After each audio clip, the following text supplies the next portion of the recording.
À l'occasion de la fête des mères, merci à Virginie, la maman de Jade, qui ce soir nous raconte Alice au pays des merveilles.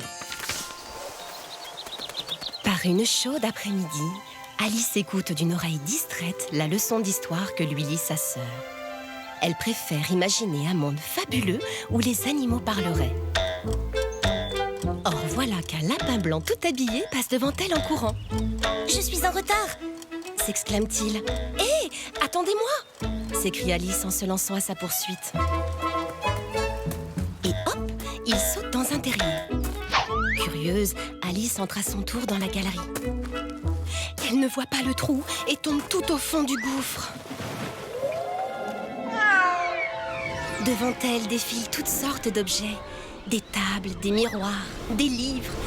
Enfin, Alice atterrit sur un tapis de feuilles et aperçoit enfin la silhouette du lapin blanc.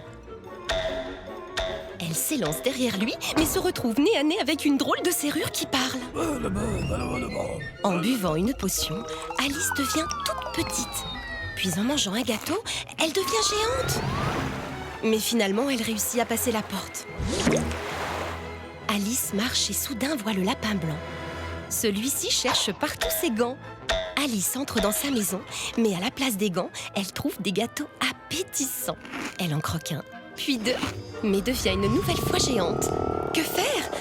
Elle attrape une carotte dans le jardin et cric, croc, elle redevient petite. Le lapin blanc s'enfuit encore. Alice croise une grosse chenille bleue et le chat de Chester. Mais aucun d'eux ne peut lui indiquer le chemin.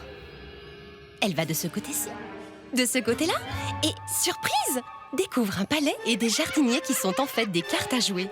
Soudain, elle aperçoit le lapin blanc qui claironne. Place à la reine! La reine est en colère et cherche un coupable pour lui couper le cou, mais elle remarque Alice et lui ordonne de jouer avec elle au croquet. Alice se retrouve avec un flamant maillet et des hérissons boules pour jouer. Pour déconcentrer la reine, le chat de Chester soulève sa robe, puis disparaît.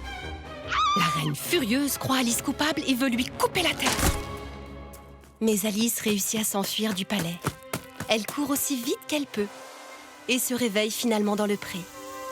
C'est ainsi qu'Alice revient du pays des merveilles.